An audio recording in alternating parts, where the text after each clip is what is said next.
National Weather Service office in Fort Worth.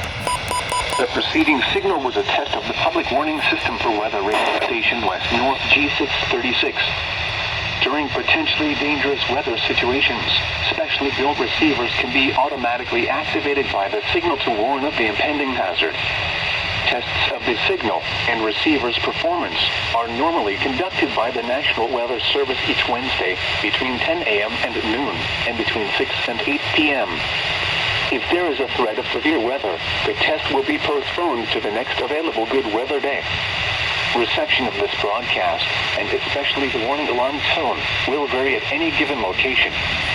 This variation, normally more noticeable at greater distances from the transmitter, can occur even though you are using a good quality receiver in good working order.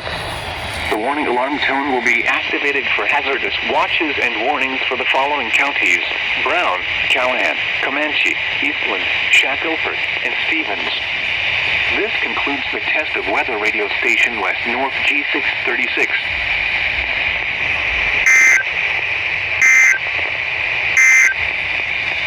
The current time is 10:25 a.m. Central.